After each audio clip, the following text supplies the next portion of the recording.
Survive in advance? More like thrive in advance for Virginia Tech women's basketball as they're dancing on to the Sweet 16 for the first time since 1999 with a 72-60 victory over South Dakota State in the round of 32. The talk on Friday after the first round of the NCAA tournament was that maybe Virginia Tech was a little bit flat after 12 days of rest. Well, that certainly wasn't the case tonight. 46 first half points for the Hokies in their 72-60 win. And we knew we were going to have our hands full, but the kids came out, got off to a great start.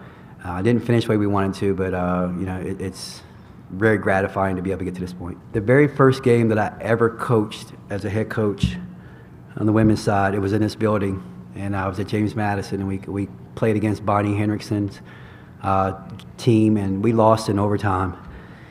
And I remember after the game, Coach Beamer, who I didn't know at the time, obviously he's a legend, he told me, he said, "Good game, young fella."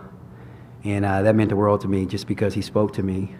And in full circle moment, Coach Beamer's out there telling me what a great program we have right now and how much he enjoys watching and how proud of these kids that he is. And to be able to get this group, this program to this level was very, very special, and he couldn't do it without these young ladies.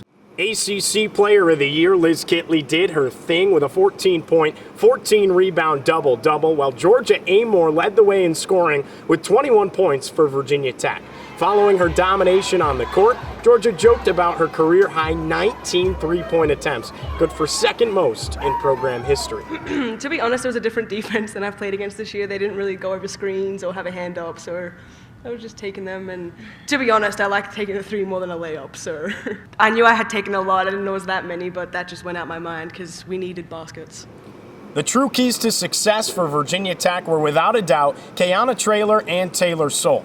After battling cramps late in the third quarter, not returning, and being escorted to treatment in a wheelchair on Friday, Soule looked as good as new in the round of 32, picking up big buckets late in a 13-point performance. Kayana Traylor made every one of her 24 minutes count, dropping 11 points in the first half and locking down on the defensive end.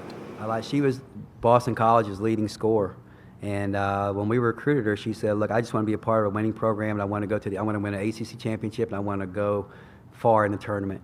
And it's well documented. She and I had a really long, stern conversation in January, and from that point, she's been locked in. And she's a terrific addition to us. Doesn't really need the basketball in her hand to be effective. They were playing off of her, and they were double teaming Liz, and she got free. And made them pay for it. People don't understand. I mean, that kid, when Georgia gets a lot of the attention and Liz gets a lot of the attention, Kayana is as good as any of them. And what she's willing to sacrifice to just come here and win, she'll forever be one of my favorite kids I've ever coached. And she was really big. Right before the game, I said, "Look, I want to look out there and I want you to have a smile on your face the whole game because you're playing loose and free."